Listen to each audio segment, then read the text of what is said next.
Chilli powder, ಸಖತ್ ಖಾರ ಬಣ್ಣ ಮತ್ತು ರುಚಿ ಆಚಿ ಚಿಲ್ಲಿ ಪೌಡರ್.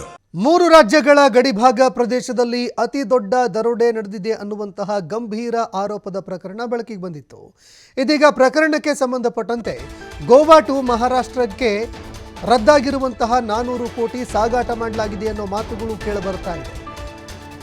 ಗೋವಾದಿಂದ ಮಹಾರಾಷ್ಟ್ರಕ್ಕೆ ರದ್ದು ಮಾಡಿದ್ದಂತಹ 400 ಕೋಟಿ ಸಾಗಾಟ ಮಾಡಲಾಗಿದೆ ಅನ್ನೋ ಮಾಹಿತಿಗಳು ಲಭ್ಯವಾಗ್ತಾ ಇದೆ. 2 ಕಂಟೈನರ್ಗಳನ್ನು ಹೈಜಾಕ್ ಮಾಡಿದ್ದಾರೆ ಖದೀಮರು. 2 ಕಂಟೈನರ್ಗಳಲ್ಲಿ ದುಡ್ಡು ತೆಗೆದುಕೊಂಡು ಹೋಗ್ತಾ ಇದ್ರು, ಆದರೆ ಹೈಜಾಕ್ ಮಾಡಿದ್ದಾರೆ. 400 ಕೋಟಿ ರಾಬರಿ ಪ್ರಕರಣ ಬೆಳಕಿಗೆ ಬಂದಿದೆ. ಈ ಪ್ರಕರಣ ಬೆಳಕಿಗೆ ಬಂದಿದ್ದೇ ರೋಚಕ ಅನ್ನೋ ಮಾತುಗಳು ಕೇಳಿಬರ್ತಾ ಇದೆ. ಯಾಕಂದರೆ ಇಡೀ ಪ್ರಕರಣ ಮುಚ್ಚಿ ಹೋಗ್ತಾ ಇತ್ತು, ಆದರೆ ಪ್ರಕರಣ ಬೆಳಕಿಗೆ ಬಂದಿದ್ದೇ ರೋಚಕ. 3 ರಾಜ್ಯಗಳ ಗಡಿಯ ಛೋರ್ಲಾ ಘಾಟ್ ಏನಿದೆ, ಅಂದರೆ ಕರ್ನಾಟಕ, ಮಹಾರಾಷ್ಟ್ರ, ಗೋವಾ ಗಡಿಭಾಗ ಏನಿದೆ, ಈ ಗಡಿಭಾಗದಲ್ಲಿ ಬರುವಂತಹ ಒಂದು ಪ್ರದೇಶ ಇದು. ಛೋರ್ಲಾ ಘಾಟ್ನಲ್ಲಿ ದರೋಡೆ ಆಗಿದೆ ಅನ್ನೋ ಮಾತುಗಳು ಕೇಳಿಬರ್ತಾ ಇದೆ. 2025 ಅಕ್ಟೋಬರ್ 16ರಂದು ರಾಬರಿ ನಡೆದಿತ್ತಂತೆ. 3 ರಾಜ್ಯಗಳ ಪೊಲೀಸರು ತಲಾಶ್ ಮುಂದುವರಿಸಿದ್ದಾರೆ. ರಿಯಲ್ ಎಸ್ಟೇಟ್ ಉದ್ಯಮಿ ಕಿಶೋರ್ ಶೇಟ್ಗೆ ಸೇರಿದಂತಹ ದುಡ್ಡಿದು. ಅವರಿಗೆ ಸೇರಿದಂತಹ 400 ಕೋಟಿ ಹಣ 2 ಕಂಟೈನರ್ಗಳಲ್ಲಿ ಸಾಗಾಟ ಮಾಡ್ತಾ ಇದ್ರು. ಆದರೆ 3 ರಾಜ್ಯಗಳ ಗಡಿಭಾಗವಾಗಿರುವಂತಹ ಛೋರ್ಲಾ ಘಾಟ್ ಏನಿದೆ, ಈ ಘಾಟ್ ಪ್ರದೇಶ ಏನು ದೃಶ್ಯಾವಳಿಯಲ್ಲಿ ನೋಡ್ತಾ ಇದ್ದೀರಿ, ಇದೇ ಛೋರ್ಲಾ ಘಾಟು. ಇದೇ ಪ್ರದೇಶದಲ್ಲಿ ರಾಬರಿ ಮಾಡಿದ್ದಾರೆ ಅನ್ನೋ ಮಾತುಗಳು ಕೇಳಿಬರ್ತಾ ಇದೆ. ಇನ್ನು ಒಂದು ವೇಳೆ ಏನಾದರೂ ಪ್ರಕರಣ ದಾಖಲು ಮಾಡಿದ್ರೆ ಅಥವಾ ಇದಕ್ಕೆ ಸಂಬಂಧಪಟ್ಟಂತೆ ಏನಾದರೂ ಅಧಿಕಾರಿಗಳ ಗಮನಕ್ಕೆ ತಂದರೆ ಸಿಕ್ಕಿ ಬೀಳ್ತೀವಿ ಅಂತ ಯಾವುದನ್ನು ಹೇಳಿಲ್ಲ. ಇನ್ನು ರಾಬರಿ ಪ್ರಕರಣ ಬೆಳಕಿಗೆ ಬಂದಿರೋದೇ ರೋಚಕ. ಕಂಟೈನರ್ ರಾಬರಿ ಆದ ಬಳಿಕ ಸಂದೀಪ್ ಪಾಟೀಲ್ನನ್ನು ಅಪಹರಣ ಮಾಡಿದ್ದಾರೆ. ಕಿಶೋರ್ನ ಸಹಚರರು ನಾಸಿಕ್ ಮೂಲದ ಸಂದೀಪ್ ಎಂಬಾತನನ್ನು ಕಿಡ್ನ್ಯಾಪ್ ಮಾಡಿದ್ದಾರೆ. 1.5 ತಿಂಗಳವರೆಗೆ ಸಂದೀಪ್ನನ್ನು ಒತ್ತೆಯಾಳಾಗಿ ಇರಿಸಿಕೊಂಡಿದ್ರು. ಸಂದೀಪ್ಗೆ ಇಲ್ಲದಂತಹ ಚಿತ್ರಹಿಂಸೆ ಕೊಟ್ಟಿದ್ದಾರೆ. ಕಂಟೈನರ್ ಹೈಜಾಕ್ಗೆ ನೀನೇ ಕಾರಣ ಅಂತ ಟಾರ್ಚರ್ ಕೊಟ್ಟಿದ್ದಾರೆ. ಹಣ ಕೊಡದೇ ಇದ್ದರೆ ನಿನ್ನ ಪ್ರಾಣವನ್ನೇ ತೆಗಿತೀವಿ, ಜೀವವನ್ನೇ ತೆಗಿತೀವಿ ಅಂತ ಬೆದರಿಕೆ ಹಾಕಿದ್ದಾರೆ. ಅದಾದ ಬಳಿಕ ಸಂದೀಪ್ ಪಾಟೀಲ್ನನ್ನು ಬಿಟ್ಟು ಕಳಿಸಿದ್ರು. ಕಿಶೋರ್ನ ಸಹಚರರು ಸಂದೀಪ್ ಪಾಟೀಲ್ನನ್ನು ಬಿಟ್ಟು ಕಳಿಸಿದ್ರು. ಇದಕ್ಕೆ ಸಂಬಂಧಪಟ್ಟಂತೆ ನಾಸಿಕ್ ಠಾಣೆಯಲ್ಲಿ ಸಂದೀಪ್ ಪಾಟೀಲ್ ಒಂದು ಪ್ರಕರಣ ದಾಖಲು ಮಾಡಿದ್ದಾರೆ.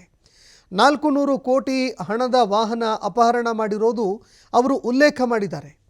ಸಂದೀಪ್ ದೂರಿನ ಅನ್ವಯ ಒಟ್ಟು 4 ಜನರನ್ನು ಅರೆಸ್ಟ್ ಮಾಡಿ ಇಬ್ಬರಿಗಾಗಿ ಈಗ ತಲಾಶ್ ಕೂಡ ಮುಂದುವರಿತಾ ಇದೆ. ಇಬ್ಬರನ್ನು ಅರೆಸ್ಟ್ ಮಾಡಿದ ಬಳಿಕ ಈ ದರೋಡೆಯ ಸತ್ಯಾಸತ್ಯತೆ ಬೆಳಕಿಗೆ ಬರುತ್ತೆ ಅನ್ನೋ ಮಾತುಗಳು ಕೇಳಿಬರ್ತಾ ಇದೆ. ಹೀಗಾಗಿ ಇನ್ನೂ ಆ ಇಬ್ಬರು ಯಾರು ಅನ್ನುವಂತಹ ಪ್ರಶ್ನೆ ಎದುರಾಗ್ತಾ ಇದೆ. ಜೊತೆಗೆ ಆ ಇಬ್ಬರಿಗೂ ಈ ಪ್ರಕರಣಕ್ಕೂ ಇರುವಂತಹ ನಂಟಾದರೂ ಏನು? ಹೀಗಾಗಿ ಸಂದೀಪ್ ಪಾಟೀಲ್ ಕೊಟ್ಟ ದೂರಿನ ಅನ್ವಯ ಒಟ್ಟು 4 ಜನರನ್ನು ಈಗಾಗಲೇ ಅರೆಸ್ಟ್ ಮಾಡಿದ್ದಾರೆ ಅಧಿಕಾರಿಗಳು. ಇನ್ನೂ 2 ಆರೋಪಿಗಳನ್ನು ಅರೆಸ್ಟ್ ಮಾಡಬೇಕಾಗಿದೆ. ಹೀಗಾಗಿ ಆ ಇಬ್ಬರನ್ನು ಅರೆಸ್ಟ್ ಮಾಡಿದ ಬಳಿಕ ಪ್ರಕರಣದ ಸತ್ಯಾಸತ್ಯತೆ ಏನು ಅನ್ನುವಂಥದ್ದು ಬೆಳಕಿಗೆ ಬರುತ್ತೆ. ಯಾಕಂದರೆ ಸಂದೀಪ್ ಪಾಟೀಲ್ ಅವರು ಹೇಳ್ತಾ ಇರುವಂತಹ ಹೇಳಿಕೆಯಲ್ಲೂ ಕೂಡ ಅನುಮಾನ ವ್ಯಕ್ತವಾಗ್ತಾ ಇದೆ. 400 ಕೋಟಿ ಹಣ 2 ಕಂಟೈನರ್ಗಳಲ್ಲಿ ಸಾಗಿಸ್ತಾ ಇದ್ದರು. ಅದಾದ ಬಳಿಕ ಯಾರೋ ನನ್ನ ಹೆಸರಿನಲ್ಲಿ ಇವರಿಗೆ ಕರೆ ಮಾಡ್ತಾರೆ. ಕರೆ ಮಾಡಿ 100 ಕೋಟಿ, ಅಂದರೆ ಯಾರು ದರೋಡೆ ಮಾಡಿದ್ರು ಆ ದರೋಡೆಕೋರರು 100 ಕೋಟಿ ಏನಾದರೂ ಕೊಟ್ಟಿದ್ದೆ ಆದರೆ ನಾವು ದುಡ್ಡು ವಾಪಸ್ ಕೊಡ್ತೀವಿ ಅಂತ ಹೇಳಿದರು. ಹೀಗಾಗಿ ನನ್ನನ್ನು ಇಲ್ಲ ಸಲ್ಲದ ಟಾರ್ಚರ್ ಕೂಡ ಮಾಡಿದ್ರು, ಕಿಡ್ನ್ಯಾಪ್ ಮಾಡಿ ನನಗೆ ಟಾರ್ಚರ್ ಮಾಡಿದ್ರು, ಬಿಟ್ಟು ಕಳಿಸಿದ್ರು ಅಂತ ಸಂದೀಪ್ ಹೇಳಿದ್ದಾರೆ.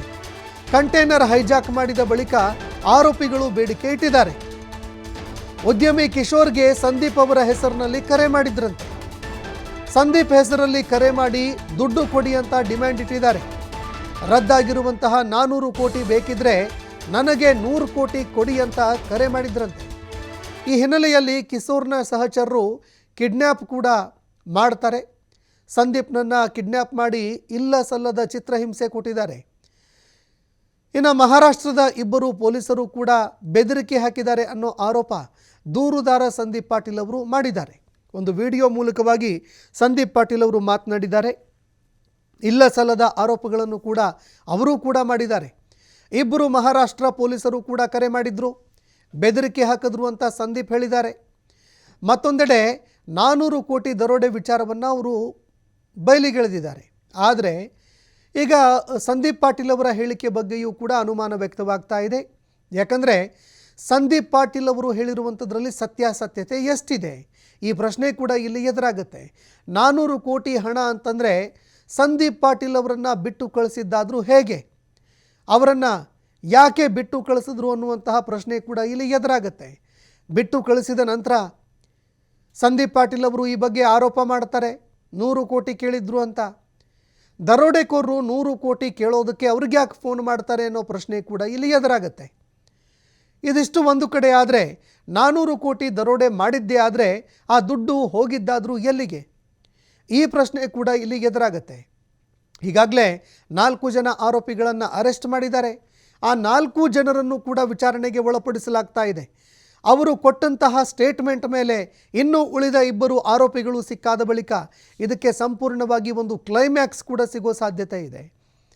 ಇನ್ನು ಈ ಪ್ರಕರಣ ಏನಿದೆ ಇದನ್ನು गंभीरವಾಗಿ महाराष्ट्र सीएम ಅವರು ಪರಿಗಣಿಸಿದ್ದಾರೆ. कर्नाटकमध्ये चोरला घाटामध्ये 400 करोडची झालेली एक मोठी रॉबरी. 16 ऑक्टोबर रोजी चोरला घाटामध्ये रात्रीच्या वेळेस 2 कंटेनरमध्ये 400 करोड रुपये जे गोव्यातून कर्नाटक मार्गे बालाजी ट्रस्टला जात असताना चोरला घाटात रात्रीच्या वेळेस लुटले गेले. त्यामध्ये 2000च्या जुन्या नोटा होत्या. ते ज्या आरोपींनी लुटले त्या आरोपींनी लुटल्यानंतर त्या आरोपी त्या नोटांचा मूळ मालक म्हणजे ठाण्यातील एक मोठा बिल्डर किशोर सावळा ते 400 करोड रुपये त्यांचे होते. त्या आरोपी त्यांनी दुसऱ्या दिवशी त्या किशोर सावळ्यांना व्हॉट्सअप कॉल करत ते 400 करोडच्या बदल्यात नवीन नोटा 100 करोड रुपयाची मागणी केली. तर त्या आरोपी जे होते ते किशोर सावळ्याला 100 कोटीची मागणी हे माझ्या नावाने करत होते. म्हणजे किशोर सावळ्याला व्हॉट्सअप कॉल करत सांगत होते की मी संदीप पाटील आहे, हे तुमचे कंटेनर 400 करोडचे मी लुटले आहे, तुम्हाला हे तुमचे जुन्या नोटा 400 करोड पाहिजे असल्यास तुम्ही मला नवीन नोटा 100 करोड रुपये द्या. त्यावेळी त्या आरोपी काही दिवस फक्त किशोर सावळ्याला व्हॉट्सअप कॉल करत 100 कोटीची मागणी करत होते व त्याला किशोर सावळ्याला माझा फोटोही त्यांनी व्हॉट्सअपला पाठवला व त्यांना बोलले की मी संदीप पाटील उर्फ भाऊ पाटील इगतपुरी तालुक्यात राहतो, तुम्ही माझी इगतपुरी तालुक्यात माहिती घेऊ शकता. त्यानंतर अनेक दिवस किशोर सावळ्याला माझ्या नावाने 100 कोटीची मागणी करत असताना ते आरोपी समोर येत नव्हते, फक्त व्हॉट्सअप कॉलवर किशोर सावळ्याशी बोलत होते. मग किशोर सावळा याने माझे फोटो इगतपुरी तालुक्यात व नाशिक जिल्ह्यामध्ये अनेक ठिकाणी फिरत माझी माहिती घेतली व किशोर सावळा यांचा जवळचा माणूस आज एका मोठ्या रॉबरीचा खुलासा करतोय. ಇನ್ನು ಈ ಪ್ರಕರಣವನ್ನು ಮಹಾರಾಷ್ಟ್ರದ ಸಿಎಂ ದೇವೇಂದ್ರ ಫಡ್ನವೀಸ್ ಅವರು ಗಂಭೀರವಾಗಿ ಪರಿಗಣಿಸಿದ್ದಾರೆ. ತನಿಖೆ ಮಾಡೋದಕ್ಕೆ ಒಂದು SIT ರಚನೆ ಮಾಡಿ ಆದೇಶ ಹೊರಡಿಸಿದ್ದಾರೆ. ಇತ್ತ ಕರ್ನಾಟಕ ಪೊಲೀಸರಿಗೂ ಕೂಡ ಸಹಕಾರ ನೀಡಿಲ್ಲ ಮಹಾರಾಷ್ಟ್ರ ಪೊಲೀಸರು ಅನ್ನೋ ಮಾಹಿತಿಗಳು ಲಭ್ಯವಾಗ್ತಾ ಇದೆ. ಈ ಬಗ್ಗೆ ಬೆಳಗಾವಿ SPಗೆ ಮಹಾರಾಷ್ಟ್ರ SIT ತಂಡ ಒಂದು ಪತ್ರ ಕೂಡ ಬರೆದಿದೆ. ತನಿಖೆ ಮಾಡೋದಕ್ಕೆ ಸಹಕಾರ ನೀಡಿ ಅಂತ ಪತ್ರದ ಮೂಲಕ ಮನವಿ ಮಾಡಿಕೊಂಡಿದ್ದಾರೆ. ಈ ಪತ್ರ ಬರ್ತಾ ಇದ್ದಂತೆ ಬೆಳಗಾವಿ SP ರಾಮರಾಜನ್ ಅವರು ಅಲರ್ಟ್ ಆಗಿದ್ದಾರೆ. ನಾಸಿಕ್ಗೆ ಕರ್ನಾಟಕದ ಒಂದು ಪೊಲೀಸ್ ತಂಡವನ್ನು ಕಳಿಸಲಾಗಿತ್ತು. ಆದರೆ ನಿನ್ನೆ ತಡರಾತ್ರಿವರೆಗೂ ಕೂಡ ನಾಸಿಕ್ ಪೊಲೀಸ್ ಠಾಣೆಯಲ್ಲಿ ಠಿಕಾಣಿ ಹೂಡಿದ್ರು. ಈ ವೇಳೆ ಬಂಧಿತರನ್ನು ವಿಚಾರಣೆಗೆ ಒಳಪಡಿಸೋದಕ್ಕೆ ಕರ್ನಾಟಕ ಪೊಲೀಸರು ಯತ್ನ ಕೂಡ ಮಾಡಿದ್ರು. ಆದರೆ ಅವರಿಗೆ ಅವಕಾಶ ಮಾಡಿಕೊಟ್ಟಿಲ್ಲ. ಆರೋಪಿಗಳನ್ನು ವಿಚಾರಣೆ ಮಾಡೋದಕ್ಕೆ SIT ಅಧಿಕಾರಿಗಳು ಅವಕಾಶ ಮಾಡಿಕೊಟ್ಟಿಲ್ಲ.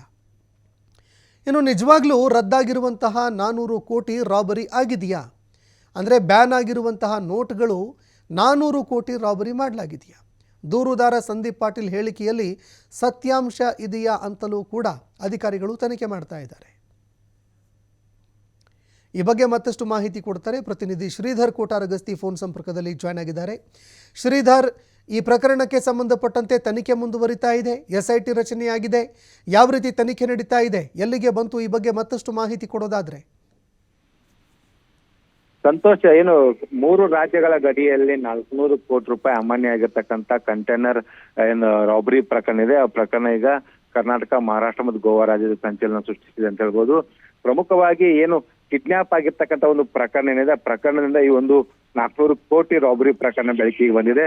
ಏನು ಮಹಾರಾಷ್ಟ್ರದ ಪುಣೆ ಜಿಲ್ಲೆಯ ಮೂಲದ ಆಗಿರ್ತಕ್ಕಂಥ ಏನು ಸಂದೀಪ್ ಪಾಟೀಲನ್ನು ಕಿಡ್ನಾಪ್ ಮಾಡಲಾಗಿರುತ್ತೆ. ಕಿಡ್ನಾಪ್ ಮಾಡಿ ಆತನಿಗೆ ಏನು ಮುಂಬೈನ ಠಾಣೆಯ ಒಂದು ಬಿಲ್ಡರ್ ಆಗಿರ್ತಕ್ಕಂಥ ಕಿಶೋರ್ ಸಹಚರರು ಕಿಡ್ನಾಪ್ ಮಾಡಿ ಆತನಿಗೆ ಟಾರ್ಚರ್ ಕೊಟ್ಟಿರ್ತಾರೆ. ಜೊತೆಗೆ ಏನು ಗೋವಾದಿಂದ ಕರ್ನಾಟಕ ಮಾರ್ಗವಾಗಿ ಮಹಾರಾಷ್ಟ್ರಕ್ಕೆ ಒಂದು ಕಂಟೈನರ್ ಹೋಗ್ತಾ ಇತ್ತು.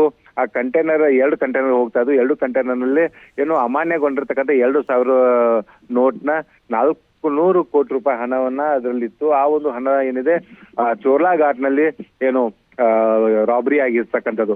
ಅದೇ ಸಂದೀಪ್ ಪಾಟೀಲ್ ಬಿಡುಗಡೆ ಮಾಡಿದಂತ ವಿಡಿಯೋ ಹೇಳಿಕೆಯಲ್ಲಿ ಒಂದು ಚೋರ್ಲಾ ಘಾಟ್ನಲ್ಲಿ 2 ಕಂಟೈನರ್ ಏನು ರಾಬರಿ ಆಗಿದಾವೆ. ಹಾಗಾಗಿ ಆ ಒಂದು ಹಣವನ್ನ ಮುಂದಿಟ್ಟುಕೊಂಡು ಅದನ್ನ ವಾಪಸ್ ಕೊಡೋದ್ಬೇಕಂದ್ರೆ 100 ಕೋಟಿ ರೂಪಾಯಿ ಈಗ ಚಾಲ್ತಿಯಲ್ಲಿ ಇರ್ತಕ್ಕಂಥ ಹಣವನ್ನು ಕೊಡಬೇಕು ಅನ್ನುವಂತ ಡಿಮಾಂಡ್ ಅನ್ನ ಈ ಒಂದು ರಾಬರಿ ಮಾಡಿದಂತ ಏನು ದರೋಡೆಕೋರರು ಕಿಶೋರ್ಗೆ ಬೇಡಿಕೆ ನೆಟ್ಟಿದ್ರು.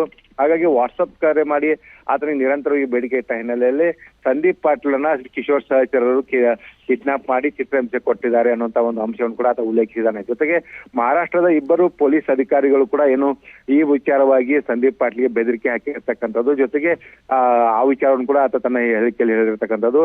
ಅದರೊಂದಿಗೆ ಮಹಾರಾಷ್ಟ್ರದ ಮುಖ್ಯಮಂತ್ರಿಗಳಿಗೆ ಇದು 400 ಕೋಟಿ ರೂಪಾಯಿ ಏನು ಪ್ರಕರಣ ಅಲ್ಲ, ಇದು 1,000 ಕೋಟಿ ರೂಪಾಯಿಯಷ್ಟು ದೊಡ್ಡದಾದಂತ ಪ್ರಕರಣ ಇರ್ತಕ್ಕಂಥದ್ದು. ಹಾಗಾಗಿ ಈ ಅಮಾನ್ಯಗೊಂಡಿರ್ತಕ್ಕಂಥ ನೋಟು ಏನು ರಾಬರಿ ಆಗಿದೆ 400 ಕೋಟಿ ಚೋರ್ಲಾ ಘಾಟ್ನಲ್ಲಿ, ಅದರ ತನಿಖೆ ಮಾಡಬೇಕು. ಜೊತೆಗೆ ಏನು ನನಗೆ ಜೀವ ಬೆದರಿಕೆ ಇದೆ, ಹಾಗಾಗಿ ನನ್ನ ಜೀವಕ್ಕೆ ಏನಾದ್ರು ಆದ್ರೆ ಈ ಒಂದು ಕಿಶೋರ್ ಆಗಿರ್ಬೋದು ಅಥವಾ ಸಹಚರ ಆಗಿರ್ಬೋದು ಇವರೇ ಕಾರಣ ಅನ್ನುವಂತ ಒಂದು ಏನು ವಿಡಿಯೋ ಹೇಳಿಕೆಯ ಮೂಲಕ ಮಹಾರಾಷ್ಟ್ರದ ಮುಖ್ಯಮಂತ್ರಿಗೆ ಒಂದು ಒತ್ತಾಯವನ್ನು ಮಾಡಿರ್ತಕ್ಕಂಥದ್ದು. ಇದಕ್ಕೆ ಮಹಾರಾಷ್ಟ್ರದ ಸಿಎಂ ಕೂಡ ಒಂದು SIT ಅನ್ನು ರಚನೆ ಮಾಡಿದ್ದಾರೆ. ನಾಸಿಕ್ ಠಾಣೆಯಲ್ಲಿ ಕೇಸ್ ಕೂಡ ದಾಖಲಾಗಿರ್ತಕ್ಕಂಥದ್ದು.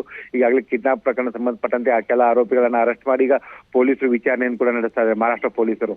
ಯಾವಾಗ ಮಹಾರಾಷ್ಟ್ರ ಪೊಲೀಸರು ಒಂದು SIT ತಂಡ ಏನಿದ್ರೆ ಗೋವಾ ಮತ್ತು ಕರ್ನಾಟಕದ ಪೊಲೀಸರಿಗೆ ಒಂದು ಪತ್ರವನ್ನು ಬರೀತಾರೆ. ಇಂಥ ಒಂದು 400 ಕೋಟಿ ರೂಪಾಯಿ ರಾಬರಿ ಪ್ರಕರಣ ಆಗಿದೆ, ಆ ಒಂದು ಪ್ರಕರಣದ ತನಿಖೆಗೆ ಏನು ಮಹಾರಾಷ್ಟ್ರ ಪೊಲೀಸರಿಗೆ ಬೇಕಾದಂತ ಸಹಕಾರವನ್ನು ತಾವು ಕೊಡಬೇಕು ಅನ್ನೋ ಒಂದು ಪತ್ರ ಬರೀತಾರೆ.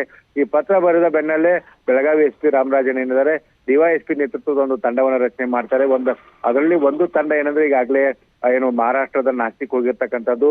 ನಿನ್ನೆ ಇಡೀ ದಿನ ಏನಂದ್ರೆ ಆ ಒಂದು ಮಹಾರಾಷ್ಟ್ರ ಪೊಲೀಸರ ವಶದಲ್ಲಿ ಇರ್ತಕ್ಕಂಥ ಆರೋಪಿಗಳಿಂದರೆ ಆ ಒಂದು ಆರೋಪಿಗಳ ವಿಚಾರಣೆ ನಡೆಸೋದಕ್ಕೆ ಪ್ರಯತ್ನ ಪಟ್ಟಿದ್ದಾರೆ. ಆದ್ರೆ ಯಾವುದೇ ರೀತಿಯ ಒಂದು ಮಹಾರಾಷ್ಟ್ರದ ಪೊಲೀಸರು ಕರ್ನಾಟಕ ಪೊಲೀಸರ ಒಂದು ತನಿಖೆ ಮಾಡೋದಕ್ಕೆ ಏನು ಪ್ರಯತ್ನ ಮಾಡಿದಾರೋ ಅದಕ್ಕೆ ಯಾವುದೇ ರೀತಿಯ ಸಹಕಾರ ಕೊಟ್ಟಿಲ್ಲ ಅಂತ ಹೇಳ್ಬೋದು. ಯಾಕಂದ್ರೆ ಕರ್ನಾಟಕದ ಪೊಲೀಸರ ಮುಂದೆ ಇರತಕ್ಕಂತ ಹಲವು ಅನುಮಾನಗಳಿದಾವೆ ಸಂತೋಷ್. ಮೊದಲನೇದಾಗಿ ಕರ್ನಾಟಕ, ಮಹಾರಾಷ್ಟ್ರ, ಗೋವಾ ಗಡಿಯಲ್ಲಿ ಬರ್ತಕ್ಕಂಥ ಚೋರ್ಲಾ ಘಾಟ್ನಲ್ಲಿ ಈ ಘಟನೆ ನಡೆದಿದೆಯಾ, ಅದು ಕೂಡ ಕರ್ನಾಟಕದ ಗಡಿ ವ್ಯಾಪ್ತಿಯಲ್ಲಿ ನಡೆದಿದೆಯಾ ಅನ್ನೋಂತ ಒಂದು ಅಂಶವನ್ನ ಇಲ್ಲಿ ಫಸ್ಟ್ ಸ್ಪಷ್ಟಪಡಿಸಬೇಕು. ಯಾಕಂದ್ರೆ ಸಂದೀಪ್ ಪಾಟೀಲ್ ಅನ್ನೋಂತ ಒಬ್ಬ ಏನು ವ್ಯಕ್ತಿ ಹೇಳಿಕೆ ಆಧಾರದ ಮೇಲೆ ಈ ಒಂದು ಪ್ರಕರಣದ ತನಿಖೆ ಆರಂಭವಾಗಿದೆ. ಈ ಒಂದು ಪ್ರಕರಣ ಸಂಚಲನ ಸೃಷ್ಟಿಸಿದೆ. ಹಾಗಾದ್ರೆ ಗೋವಾದಿಂದ 2 ಕಂಟೈನರ್ನಲ್ಲಿ 400 ಕೋಟಿಯಷ್ಟು 2,000 ಮುಖಬೆಲೆ ನೋಟ್ನ ವಾಹನಗಳು ಏನೋ ಆ ದಿನಾಂಕದಿಂದ ಹೊರಟಿದ್ವಾ. ಹಾಗಾಗಿ ಹೊರಟಿದ್ರೆ ಆ ದಿನಾಂಕದ ಮಾರ್ಗವಾಗಿ ಏನಂದ್ರೆ ಎಲ್ಲೆಲ್ಲಿ ಸಿಕ್ಕಿಬಿಟ್ಟಿದ್ರೆ ಎಲ್ಲಾದ್ರೂ ಒಂದ್ ಕಡೆ ಕಂಟೈನರ್ ಪಾಸ್ ಆಗಿರ್ತಕ್ಕಂಥ ಏನಾದ್ರೂ ಮಾಹಿತಿ ಇದೆಯಾ ಅನ್ನೋಂತ ಒಂದು ತನಿಖೆ ಆಗ್ಬೇಕು. ಮತ್ತು ಚೋಲಾ ಘಾಟ್ನಲ್ಲಿ ಅವು 2 ಕಂಟೈನರ್ ಗಾಯಬ್ ಎಲ್ಲಿ ಆದವು, ಮಾಯ ಎಲ್ಲಿ ಆದವು ಅನ್ನೋಂತ ಪ್ರಶ್ನೆ ಇರ್ತಕ್ಕಂಥದ್ದು. ಹೀಗಾಗಿ ಮಹಾರಾಷ್ಟ್ರ ಪೊಲೀಸ್ ಅರೆಸ್ಟ್ ಮಾಡಿದಂತ ಆರೋಪಿಗಳನ್ನು ಕೂಡ ಒಂದು ತನಿಖೆಗೆ ಒಳಪಡಿಸಬೇಕಾಗತ್ತೆ. ಜೊತೆಗೆ ಸಂದೀಪ್ ಪಾಟೀಲ್ ವಿಡಿಯೋ ಹೇಳಿಕೆ ಕೊಟ್ಟಂತ ಸಂದೀಪ್ ಪಾಟೀಲ್ ಕೂಡ ಒಂದು ತನಿಖೆಗೆ ಒಳಪಡಿಸಬೇಕಾಗತ್ತೆ. ಜೊತೆಗೆ ಏನು ಮೂಲ ಇಡೀ ಒಂದು ಪ್ರಕರಣವನ್ನು ಸುತ್ತಕೊಳ್ಳುವುದು ಏನು ಮಹಾರಾಷ್ಟ್ರದ ಮುಂಬೈನ ಠಾಣೆಯಲ್ಲಿರ್ತಕ್ಕಂಥ ಬಿಲ್ಡರ್ ಕಿಶೋರ್ ಸುತ್ತ. ಹಾಗಾಗಿ ಏನು ಬಹುದೊಡ್ಡ ಉದ್ಯಮಿ ಆಗಿರ್ತಕ್ಕಂಥ ಕಿಶೋರ್ನನ್ನು ಕೂಡ ಇನ್ನು ಮಹಾರಾಷ್ಟ್ರ ಪೊಲೀಸ್ ವಶಕ್ಕೆ ಪಡೆದಿಲ್ಲ. ಆತನನ್ನ ವಶಕ್ಕೆ ಪಡೆದ ಬಳಿಕ ಜೊತೆಗೆ ಆತನನ್ನು ಕೂಡ ಒಂದು ವಿಚಾರಣೆಗೆ ಒಳಪಡಿಸಿದ ಬಳಿಕ ಏನು ನಿಜವಾಗಿಯೂ ಈ ಒಂದು ಘಟನೆ ನಡೆದಿದ್ರೆ ಹಣ ಎಲ್ಲಿ ಹೋಯ್ತು ಅನ್ನೋಂಥದ್ದು ಕೂಡ ಬಹಳ ಪ್ರಮುಖವಾಗಿರ್ತಕ್ಕಂಥ ಈ ಎಲ್ಲಾ ಅಂಶಗಳ ತನಿಖೆ ನಡಿಬೇಕಾಗತ್ತೆ. ಸದ್ಯಕ್ಕೆ ಕರ್ನಾಟಕದ ಪೊಲೀಸ್ ಮುಂದೆ ಇರ್ತಕ್ಕಂಥದ್ದು ಏನಂದ್ರೆ ಸಂದೀಪ್ ಪಾಟೀಲ್ ನೀಡ್ತಿರ್ತಕ್ಕಂಥ ಏನು ಹೇಳಿಕೆ ಎಷ್ಟು ಸತ್ಯಾಂಶಗಳಿದಾವೆ, ಕರ್ನಾಟಕದ ಗಡಿಯಲ್ಲಿ ಘಟನೆ ನಡೆದಿದೆಯಾ ಅನ್ನೋದಕ್ಕೆ ಏನಾದ್ರೂ ಒಂದು ಪುರಾವೆಗಳಿದಾವ ಅನ್ನೋಂಥ ನಿಟ್ಟಿನಲ್ಲಿ ಈಗ ಪೊಲೀಸರು ಮಾಹಿತಿಯನ್ನ ಕಲೆ ಹಾಕ್ತಾ ಇದ್ದಾರೆ ಸಂತೋಷ್. ಆ ಮಾಹಿತಿಯ ಏನಾದ್ರೂ ಸುಳಿವು ಸಿಕ್ಕ ಬಳಿಕವೇ ಅಸಲಿಯಾಗಿ 400 ಕೋಟಿ ರೂಪಾಯಿ ದರೋಡೆ ಆಗಿದೆಯಾ, ರಾಬರಿ ಮಾಡಲಾಗಿದೆಯಾ ಅಥವಾ ಕಂಟೈನರ್ಗಳನ್ನೇ ಗಾಯಬ್ ಮಾಡಲಾಗಿದೆ ಅನ್ನೋಂಥ ಅಂಶ ಸತ್ಯನೋ ಸುಳ್ಳು ಅನ್ನೋದು ಕೂಡ ಒಂದು ಸ್ಪಷ್ಟವಾಗಲಿದೆ ಸಂತೋಷ್. ಧನ್ಯವಾದಗಳು ಶ್ರೀಧರ್ ನಿಮ್ಮೆಲ್ಲ ಮಾಹಿತಿಗೆ. 2 ಕಂಟೈನರ್ मध्ये